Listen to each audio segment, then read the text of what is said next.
to do things that you might historically have done on that is a little bit of a misnomer. So you have people who are flipping between their devices less, they're on their work devices more. And the some of the sort of other issues that will be relevant to some of you, I imagine, if almost you probably have a show of hands, how many of you have let relatives, whether that be kids or spouses or whatever, use a work device because they had to, particularly during like when the homeschooling period. So we have all of these issues on the kind of the increasing the threat, but then there is a lot less that organizations can do remotely. Like, you know, the tech support is a bit more challenging, having oversight. Then there's concerns about data and surveillance and people's privacy. So that those issues also then bleed into fraud. You know, when historically we were able to investigate in person, gather somebody's device to image it if you wanted to do forensic recovery, those things are becoming more challenging at distance. That's coupled with increasingly sort of intense data laws that are sprouting up all over the world. And cross-border transfer of information is another challenge. So that the fraud picture was interesting, but one stat that I found quite intriguing was that in some areas people are actually reporting more, because there's this view that when you're working remotely, you can sort of report with greater comfort, because if you were, let's imagine you had some concern about a colleague, if you're in that office and you want to go and have a chat with legal or HR, it's very visible. Whereas if you're working remotely, it's a bit easier to speak up without people going, oh, what are you having those discussions about? What are you up to? So in some organizations, they have actually seen an uptick in kind of reporting of fraud because people are a bit more distanced from some of their colleagues. And finally, in sort of the ethics and compliance space, that's probably where I'm seeing some of the most, and they tend to be recognition that the tools that we were using to engage aren't working. So learning management systems, people are kind of getting pretty sick of, a lot of them. So the disruptors like Yano and others are doing quite well by coming in and giving people shorter bite-sized micro-learning. So there's a better sort of training communication shift towards things that are a little bit more engaging, a little bit more punchy. But in terms of the actual sort of risk picture, it's a similar picture to fraud in terms of we have less oversight of what people are doing, and it's harder to surveil and monitor without treading on various different laws. So very quickly, those would be the kind of the key trends. And the final one on ethics and compliance is the increasing regulatory burden was already happening. It's just become a bit more challenging at distance. So one very relevant example to Australia would be the Modern Slavery Act. So how do you actually have insight into your supply chain and what they're up to if you are at distance? Okay. Excellent. Thanks. Back to you, James and Bron. Yeah, no worries. So look, probably something that's, okay, sorry, I'm not in shot apparently. Look, probably the other thing that I think is really relevant for all organisations is around that work health and safety space, because we know, particularly in Australia, but most Western countries, the onus for workplace health and safety firmly sits with the organisation to provide a safe workplace, and that doesn't matter where your workplace is. So if you're working from home, that is considered to be your workplace, and all of the obligations of workplace health and safety apply. So regardless whether you're in the office or working from home, the organisation does have to provide you with a safe workplace. Now, look, in the past, I think we've all kind of known that. But I think now during COVID, the realisation has been that we need to make sure that we're doing this in a very structured, robust and documented way. So we do need to make sure that our workers who are working at home have both a psychological safety and a physical safety aspect covered, and that we make that simple things like desks and chairs and computers and all of those sorts of things, and that they're working in a safe environment. So the trick there is to make sure that organisations actually have fully documented process around this, and also the use of checklists and other things that we might need to have to make sure that we're taking a risk managed approach. Because if someone is injured at home, for example, then that's going to play out in the workers' comp space. Okay, so you're going to end up with either a site claim or a physical claim for someone working from home, and that's going to get equal recognition regardless of the fact they're working from home or working in the office. So you really need to be on the front foot with your work from home program, making sure that it's structured, documented, and really robust. So that would be the first thing from a work health safety point of view. Okay, so moving on to people risk, I think, look, I know Kath and certainly any of our clients in heavy industry or sectors that are driven by industrial agreements, this is where people risk is really got the potential to manifest, but also is already manifesting. So I think in the paper, I'm not going to go into the boring, methods or models, but everyone's probably roughly familiar with the concept of like a siloed approach to governing or managing an organization where, you've got finance, you've got safety, you've got operations, and they all operate in different silos and they don't communicate effectively. What we've noticed is that there's been a re-emergence of that mentality off the back of the COVID year that we've just been through, given what Bron's just talked about. You've had isolation, you've had teams very swiftly move to a remote environment. And you go, all right, well, that's great.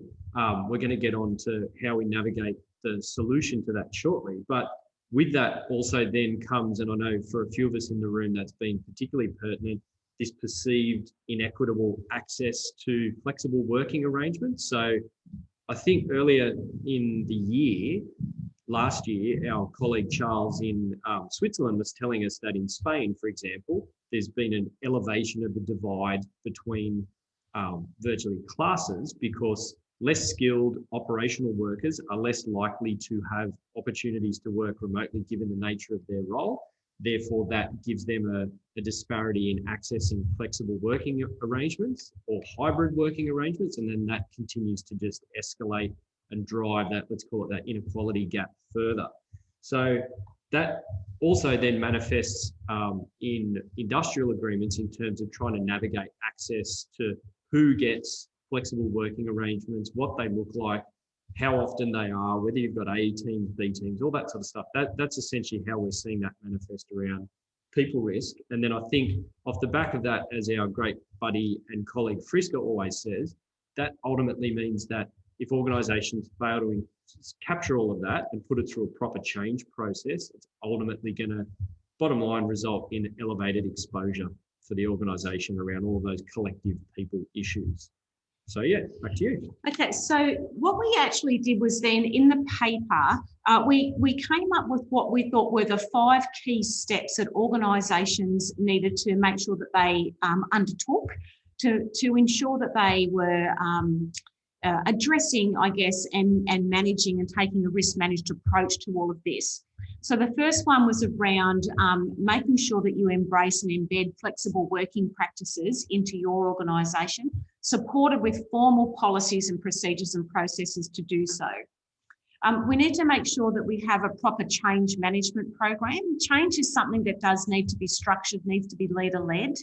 So you can't just take a haphazard approach to this. You need to make sure that you've got a documented change process in place and that it is supported by your leaders.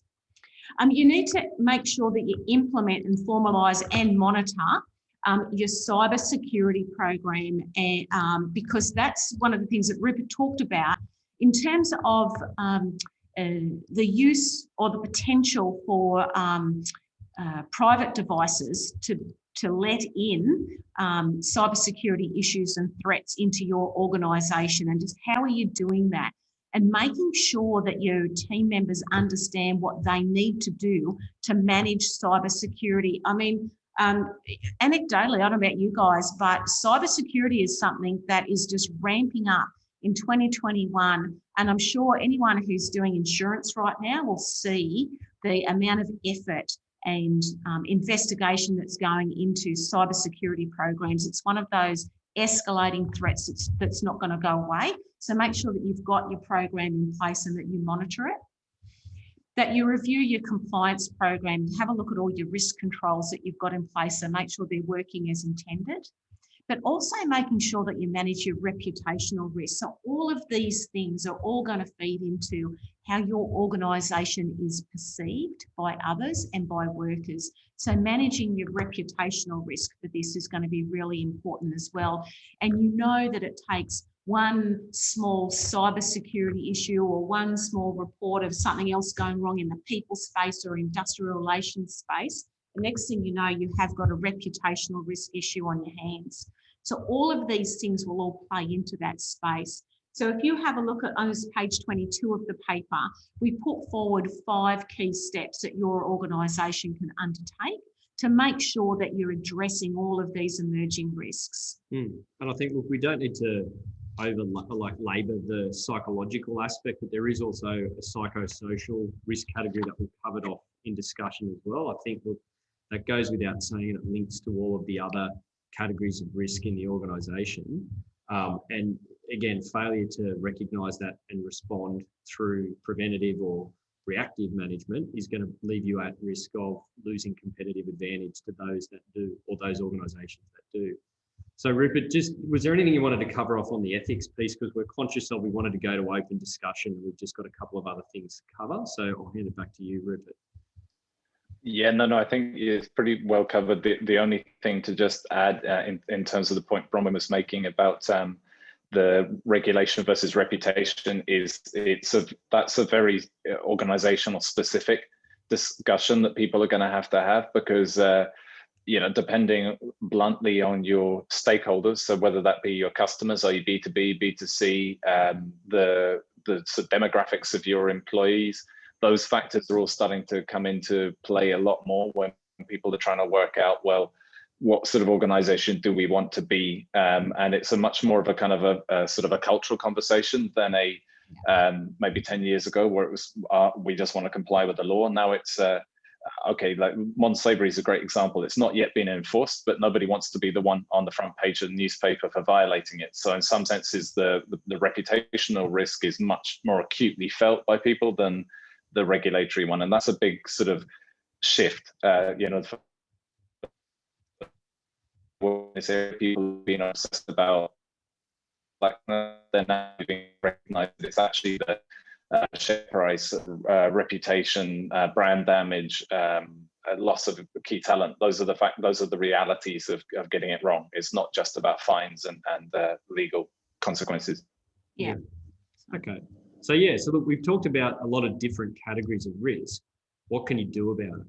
And so I think the practical guidance that we try to provide through the discussion paper culminates in, as Bron said, the 5 recommendations, but then also the scorecard that I've just got sharing with you now. What I might do, Rupert, because I think for some reason the bandwidth is getting impacted by the share, so it seems to improve when I drop the screen share. So I'll just bring it off that because for some reason that's interfering with it today. And what we might do is, yeah. So while you're, maybe if you talk during the next bit, what I'll do is I'll download that as a PDF and maybe send it in the chat to people. Would that help? Yeah, that'd be great. Thank you. Yeah. Okay.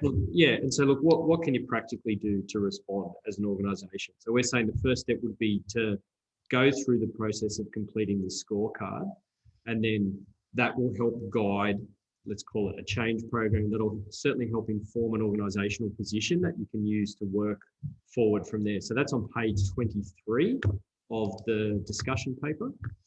And Rupert, did you want to take us through some of the key aspects of that, just so we don't miss out on time to have an open discussion and take some questions at the end? Sorry, give me 1 sec. I was doing the download. So I'm navigating back to page 23. Okay. Yeah. So it's I'll try and send it across to you in a second, so you've got something to refer to. But it was just it is it's the back of a postcard. It's not like an in-depth, thorough risk assessment, but it's hopefully a quick guide in terms of where you are in terms of your journey towards flexible working, change management, the sort of information technology issues, and they obviously are very organizational dependent. It depends on what you have that is potentially of value to other people, and in terms of how your compliance program is adapting. I think one of the key areas, as I mentioned earlier, is this recognition that, well, put it bluntly, nobody's ever said give me more compliance training, and so there is a branding problem that function has had for a while.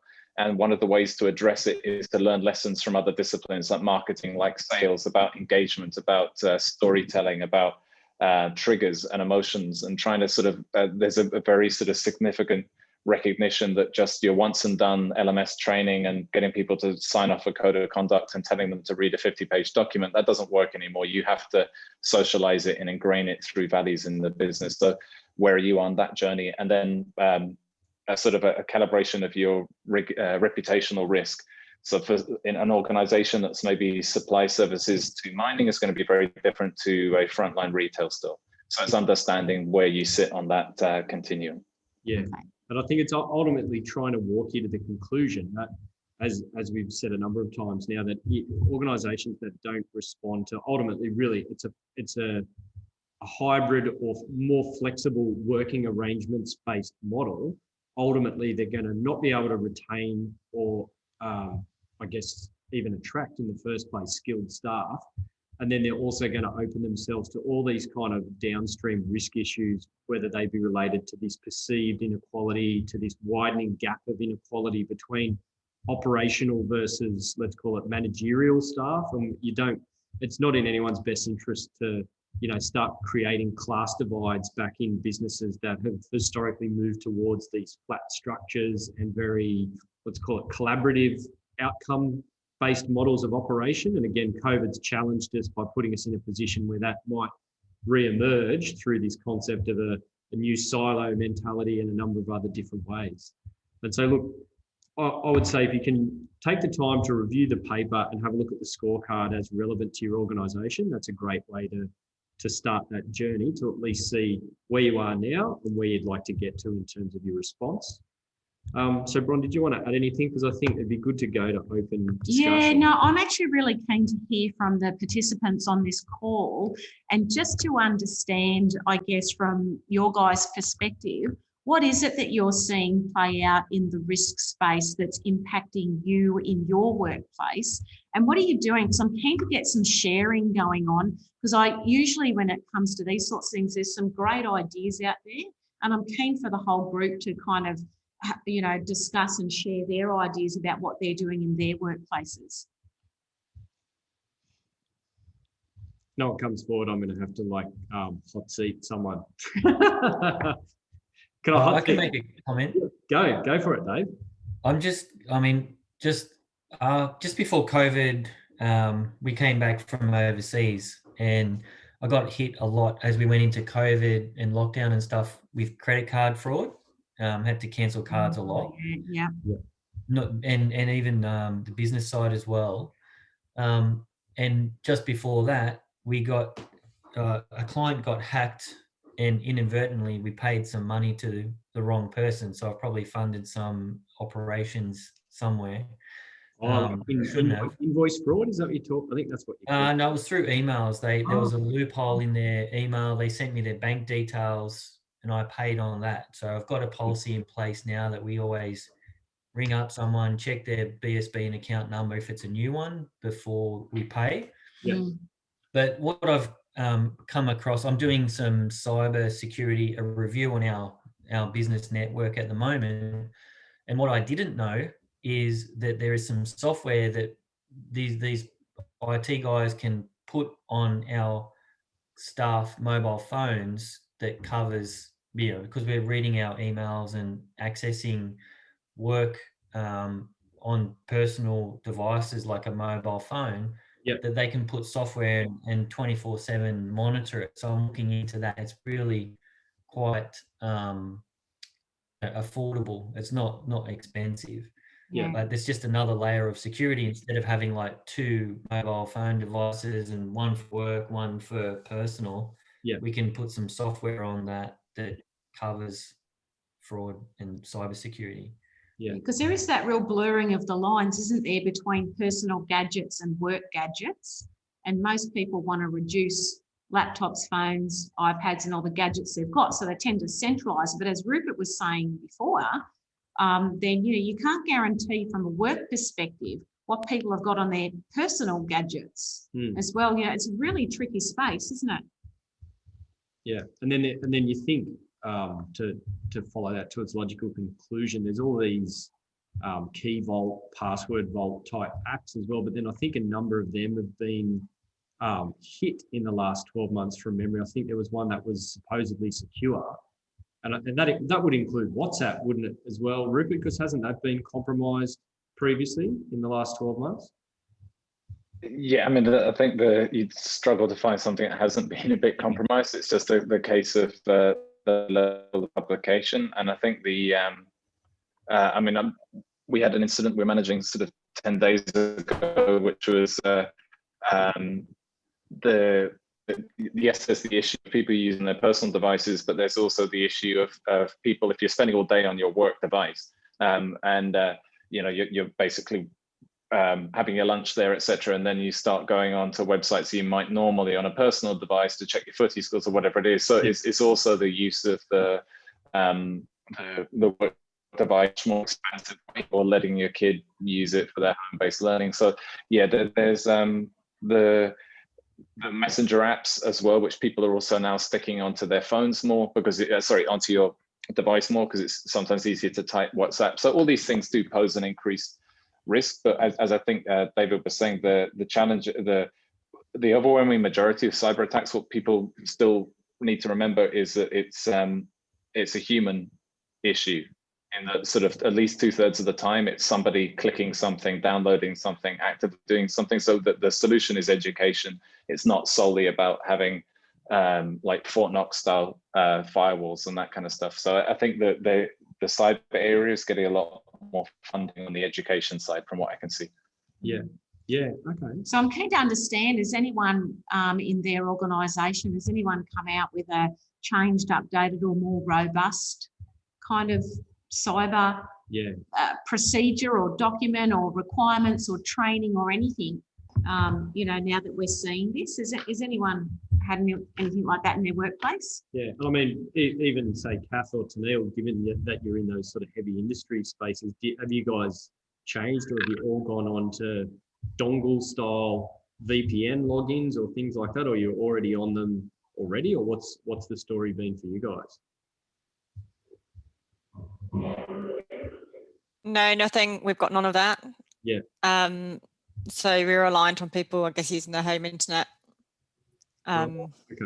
Yeah, and so you weren't. Yeah, they weren't doing a remote VPN. They were just using their home. Okay. Was that the same with you guys, Tennille, or were you doing something more sophisticated? I don't know how sophisticated it is. We've just updated our VPN system for our guys that do work from home, but a lot of our guys are also on sites like Chevron and Woodside, they've got very, very advanced cyber security. So, but as for our office staff that have to work from home, it's just, I'm not sure. I'm not very technical with the VPN, but it has just been updated, but nothing else has really changed. Yeah, okay. It makes me think of, you probably don't remember, but when we were both grads working for Downer, Peabody got hacked through their USB network, and they had to encrypt the USB network because someone, like you said, Ruben, someone literally walked into a Peabody office in China and shoved the USB in a access terminal and just went. So yeah, we got hacked in the military, same reason. Everybody was using USBs, put it onto a military computer and hacked it. Took down pretty much 80% of the servers in the UK Air Force. I know we shouldn't laugh. It is kind of laughable that there's all this fancy stuff and it just gets undone by some bloke. But nobody had banned USBs at that point in time. It's like, oh no, you shouldn't have them. I'm like, well, nobody said that, and all of a sudden all the USB ports went off all the computers, so we couldn't. That'll do the trick. Yeah, much more on the low tech sort of end. We just had a consultant, cybersecurity consultant, come in, and he was just talking about the value of passphrases instead of passwords. Oh yeah, tell us that, Jono. That's yeah. So the guy was, I couldn't quite get a handle on how he knows what the cost of a brute force attack is, but he said if you've got your password, and he said you can put your special character and a number and a capital and all the rest of it. He said this is a reasonable one, and it was something like 10 or 12 characters, and he said the cost of breaking that was $435, and it takes about an hour. And he changed it. He said this is what it would cost to break in, and his passphrase was "I like to eat pizza." And he said it's not the fact that that it's, anything clever. It's more that there's an additional number of digits, an additional number of things. And he said the cost to crack that is a fraction over $100,000 and would take 12 months. Now, I have no way of knowing whether or not those numbers are accurate. I don't know where they come from. He seemed to have a sort of a seedy background, maybe. But I thought it was quite an interesting way, just a very low-tech fix. And it also means that I don't have to remember, the same password and whether it's changed. A passphrase I can get my head around. So I don't know, there's probably some experts on the call, but I thought it was a really interesting sort of simple fix. Yeah, the interesting thing I think that James and I have just found in trying to obtain insurance in relation to cyber risk has just been the level of detail in which insurance providers go to simple things like how often you're changing your passwords, how often you're doing this, and fraud related things. They wanted to know, did we have procedures in place if someone changes their bank account details on invoices? Like the insurance providers are getting very, very detailed around how organisations do certain things to manage these risks, which tells me fraud and cyber would have to be two of our highest risks that we've got in all organisations right now. And I think if you've got people working from home, that lack of oversight, that remoteness, that, use of personal devices, all of those things just give you that increased and added exposure in a way that we're probably never thought would happen or be possible when we're all sitting in the one place in the workplace. So that's sort of just going through that process of trying to get that insurance and how it was the level of detail that we had to go to tells me these things are on the rise and certainly not going away. Definitely not. So what about the other question I've had rattling around my head is, given that it's well over 12 months since this whole palaver occurred. Is that a technical term? It is. Palaver. It is. COVID's now palaver. It is. How many of us are back in full tilt office environments, and how many of us have changed to some sort of hybrid / working from home environment? Like Chrissy, are you there with us, or are you just, as your tile gone? Oh no, you're there. Like, yeah, so Chris. Yeah, so take lawyers as an example. Are you guys hybrid, Chris, or are you fully back in the office, or a mixture of both, or something else altogether? Hello, Chris. No, Chris is not with us, or is he talking on mute? Okay, we'll come back to him. Someone else is going to get hot seated otherwise. Olivia, are you with us? You guys in insolvency? Are you hybrid or full time back in the office, or something else altogether? Hello, can you hear me? Yeah. Hey, Olivia. Yeah. Okay. We're pretty much full time back in the office now. I guess we're a small firm, so we have the space to have most people back in the office. People request to work from home here and there, but yeah, we've been back in the office kind of full time for a while now. Okay, no, that's when we first moved, I guess when restrictions were easing and things like that, we did have that hybrid model, and then we moved to everyone back in the office slowly. Okay. Yeah. That's interesting perspective. I would have thought it'd be something different. So there you go. What about yourself, Andrew? With you guys, Andrew and Holly up the top, are you guys still in your hybrid mode, or you're back in the office mode? Hybrid offering. I think it's an interesting one because my wife works for a US company, and they've just had a directive 1st of September. Everyone back in the office full time globally, which is fascinating. They've got offices all around the world, and on 1 September. There's an expectation. Yeah, and that is dictated mainly by the US in terms of the vaccine rollout, and they anticipate that everything will be relatively back to normal. And I think you raise a pretty good point, particularly on the REM piece and retention of staff. I work at Governance Institute, and we have a lot of directors and I guess committees of the board who set remuneration for executives, and some of the I guess, some of the flexibility and the perks that come with it too. And if you're so rigid in terms of that, and particularly for individuals who've enjoyed some of the benefits that have come from that flexibility, if there's another place down the road that's offering that, they may very well walk with their feet. Yeah, So, that's it. Recruit the best of the best. They'll go where it works for them.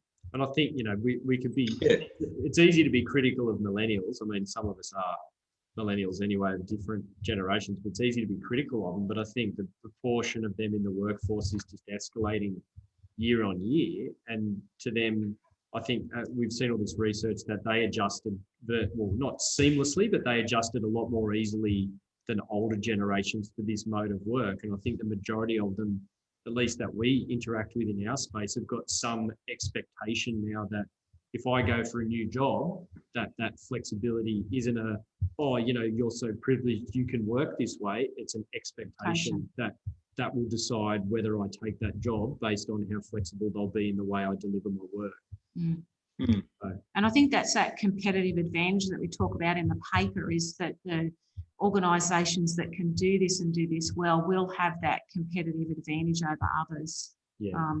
So that's interesting that they put 1 September on that as a drop dead date. Andrew, particularly given that whilst most countries are in full tilt sort of vaccine rollout, there's hiccups with it. I mean, there's delays in actually getting it, and timeframes in terms of shot 1 to shot 2 and all of those sorts of things. It's interesting that they've gone with a 1 September drop dead date.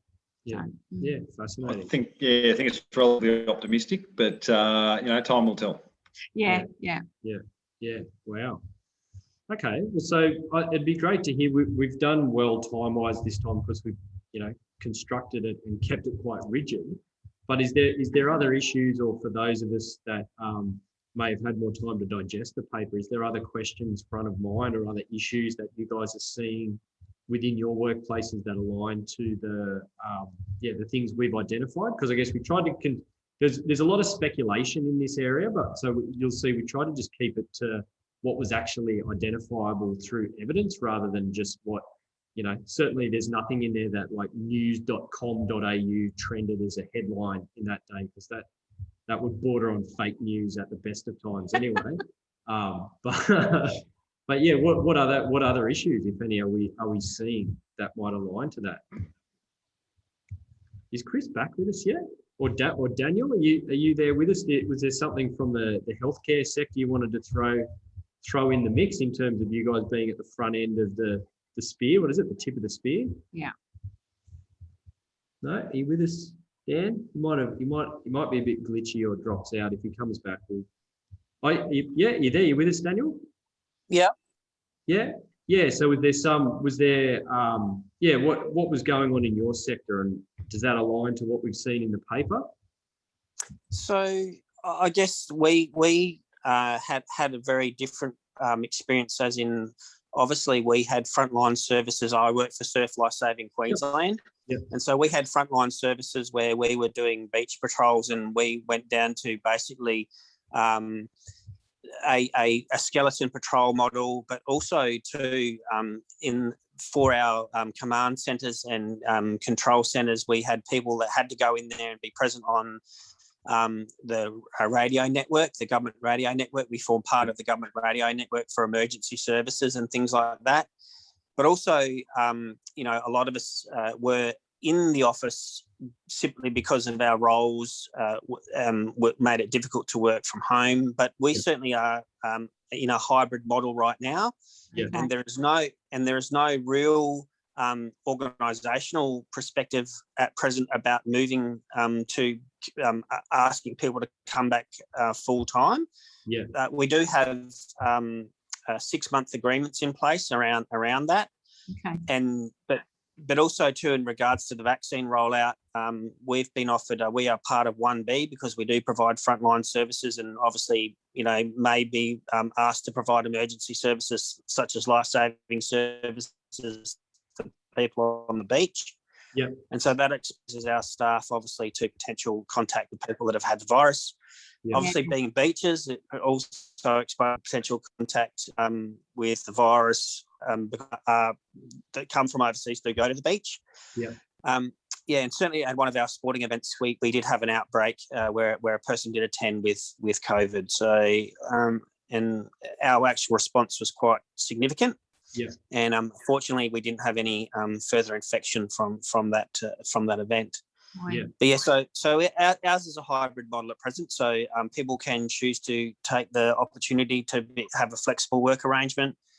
And it's working well. There's been, from a board perspective, there's been no discernible decline in productivity or effectiveness. But certainly there are, and it is raised in the paper, the issues around mental health, isolation and things like that, where certainly we are having what we call town hall meetings, and certainly people do raise the camaraderie and being able to interact. We're humans, I guess, and interacting at a personal level is essentially what we do as humans. And so there is that creeping in. People do acknowledge that it is lonely, and it is disconcerting that continues to be raised at our town hall meetings. So there are efforts to try and address that. But a lot of business gets done around the water cooler. And I guess that is true. But also too, it's much less distraction that's been raised. That's as much less a distraction. People are being more effective and more efficient as a result of that thing not occurring. But our biggest concern, President, of course, is the ongoing possibilities of outbreaks and lockdowns, which clearly in Queensland we had a month ago we had a 3-day lockdown. That has significant impacts on us as an organisation to respond effectively and in a quickly and timely manner for our staff to get to obviously turn around. What are the requirements? What are our expectations around our service delivery functions and things like that? That's great. Thank you, Daniel. Thanks. And I mean, you guys have got a very unique... Just on that. Sorry, go. Just on that too, that the cyber security stuff. We've also recently had an incident where, and we've installed, in fact, technology around this issue where we get an email and it appears to have been generated internally. And it's an authorization, and they provide the bank account, and it's subsequently then questioned. Unfortunately, the individual did question it, that the bank account had changed. But we now have technology that enables us to actually go back and validate that change, and it's very cheap technology. And most providers of payment systems do have it now. So, and it's quite a cheap add-on in terms of addressing that, where you can just quickly press a button and get a validation of a bank account. Wow. Okay. If you feel like it, can you jam the product name in the chat box so we can have a look at it? It's Pronto. Pronto's it's a very well-known system.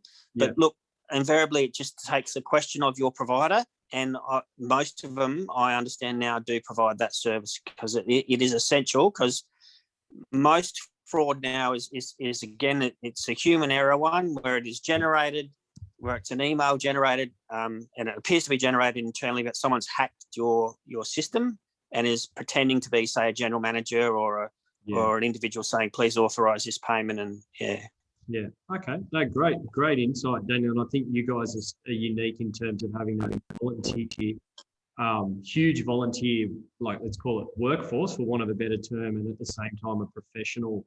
So thanks for the great insights. I was just going to check, did Jody or Bronwyn or Tanil, was there anything you guys wanted to add in terms of your experience that would reflect anything we've discussed so far? Because we're getting close to time. We want to keep to time so everyone can get back to their work days. Or if not, Craig, jump in. There's Jody. Okay, Jody, you with us? Just got to unmute. Unmute yourself, Jody. You with us?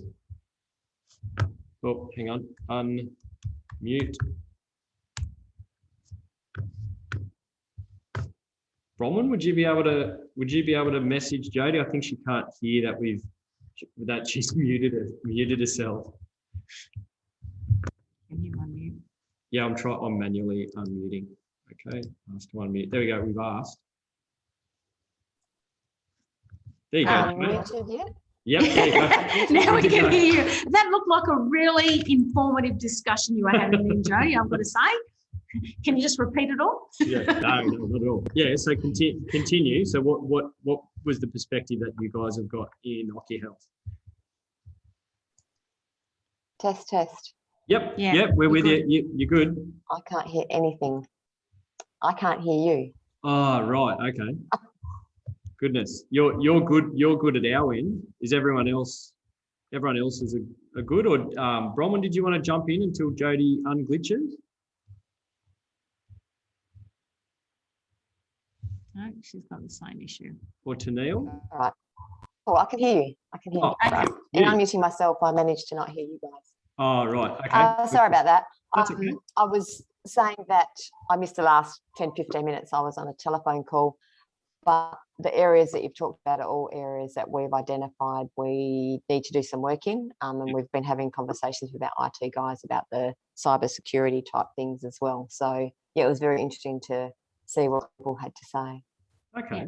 Yeah, great. Good. Excellent. And Craig, I know there's limited work from home arrangements when you're working in an underground mine, but was there a perspective from what you've witnessed over the last 12 months that aligns to that? You with us, Craig? Craig? No? All right, let's go to Chris, because I know, Chris, you're busting to tell us your experience as a lawyer. Thanks, mate. Yes. Good to see you again as well. It's been too long. Likewise. Yeah, we're pretty lucky because, as you can see, I'm working from home at the moment, and our workforce is very much just working a balance between going into the office and being at home and meeting client requirements. We're a lot different to some industries. We're on billable hours, so realistically, you either do it or you don't. So ours is fairly well measured. Yep. And I think our IT, which seems to be, that's right. And our IT has been fairly well set up where it's a fairly fluid workplace. Well, you guys are a national firm anyway, so you would expect the size that you're at that you would have appropriate protections in place. But I guess that's not always the case, though, is it? Look, and it's not to say we're immune to it either. Yeah. We have had the check sitting on a managing partner's desk to be signed that was fraudulent. Yeah. Just happened to be picked up by the processes we have in place, wow. Fortunately. So law firms are like, we're like real estate agents because we have the big trust accounts full of money. To people's perceptions, we are a bit of a target for that. We also have a big property law team. So you're talking high volume transactions and high dollar transactions. So that makes us susceptible to those sort of things. But I think we've just been forward probably about 5 to 10 years to this space by what's happened over the last few months, which is good. Last 12 months. So, How did that time? Last few months. What happened there? Sorry about that. That's all right. Good. Yeah. Okay. No, that's excellent. Well, look, we've actually run on time today, which is excellent. Was there any sort of closing queries or comments anyone would like to make? Because we appreciate your time, and it's always good to run to time rather than overtime. And hopefully you've found the paper to be thought-provoking, and that, by having a look at the recommendations that we're making in there, help your business manage some of these risks that we probably never envisaged were going to be upon us, 12 or 18 months ago. And the thinking behind them, as you've obviously seen the subsequent one that we did with Chris and the Hickson's guys, the point of this little group was that we want to continue to deliver on those pieces of thought leadership based on what we see working with the clients we work with, but then also the relationships that we've formed with colleagues like yourselves in this group. So it's always good to be able to just collectively share that learning forward. And if it's a benefit, that's great. That's the whole point. So look, all right. Well, look, thank you very much for your time, everybody. And I apologise again for the audio. I don't know what's going on here, but there's something very frustrating. We'll have that corrected for May. But yeah, it will be the last Wednesday, sorry, third Wednesday of Thursday. We'll get there eventually. Yeah, the third Wednesday of May. I'll tell you the date now. Okay, just so I can get it out before I fall over my own words. It is the 26th, so it's the last. Yeah, okay, right. Forget what I just said. It's the 26th of May. Okay, is that? He needs more coffee. Yeah, I haven't had lunch yet, and yeah, you know, I got given a long list of to-dos this morning. So yeah. I'm here to help. Yeah. Okay, guys. Yeah. Thanks very much. It's been great it. catching up with all of you. Yeah, appreciate your time. Have a great rest of your afternoon. Chat to you soon. Bye. Bye. Bye.